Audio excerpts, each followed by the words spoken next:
அனைவருக்கும் வணக்கம். ஒரு சின்ன ஐடியா. ஒரு 3 கால பிரமாணமாக 2 ஆவரணத்தில் ஒரு கோர்வை சொல்கிறேன்.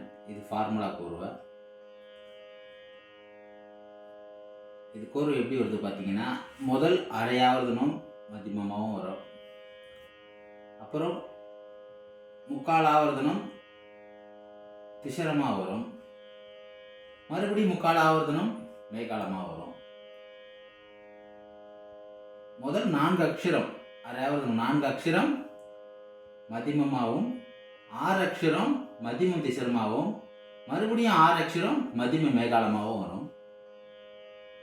அது என்ன முதல் 4 அக்ஷரம் மதிமமாகவும் அப்புறம் 6 அக்ஷரம் திசரம் மறுபடியும் என்ன 6 அக்ஷரம் மேகாலம் அப்படின்ட்டு அதில் ஒரு கொஸ்டின் இருக்குது. ஆனால் அதுக்குள்ளே ஒரு ஆன்சரும் இருக்குது. ட்ரை பண்ணி பாருங்கள். அதுக்குள்ளே ஒரு ஆன்சர் இருக்குது. நான் முதல் கோர்வை சொல்கிறேன், அப்புறம் வாசிக்கிறேன். ஆதித்தாளம். இதில் 5 வாசிக்கலாம், நான் 3 சொல்கிறேன்.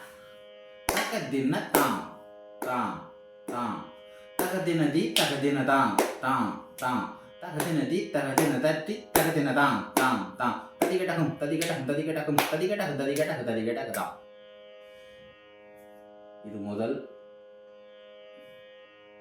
அடுத்தது தகதின தாம் தாம் தகதின தி தகதின தாம் தாம் தகதின தி தகதின தட்டி தகதின தாம் தாம் தட்டி கிடக்கும் தட்டி கிடக்கும் தட்டி கிடக்கும் தட்டி கிடக்கு தட்டி கிடக்கு தட்டி கிடக்குதா.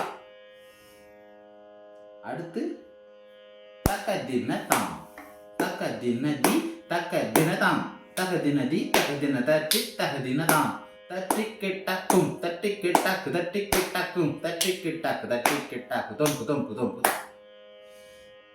எல்லாம் எப்படி இருக்கு பாருங்க. நான் ஒரு தடவை வாசிக்கிறேன். அதுக்குள்ள நிறைய மேத்தமெட்டிக்ஸ் இருக்கு. இந்த ஃபார்முலா எல்லா தாளத்துக்குமே வாசிக்கலாம். இதே மெத்தடை ஃபாலோ பண்ணி எல்லா தாளத்துக்குமே வாசிக்கலாம். நான் ஆதி தாளத்தில் சொல்லியிருக்கேன். எல்லாம் எப்படி இருக்கு பாருங்க. அது ஒரு வாசி காமிக்கிறேன். 3 வாசிக்கிறேன்.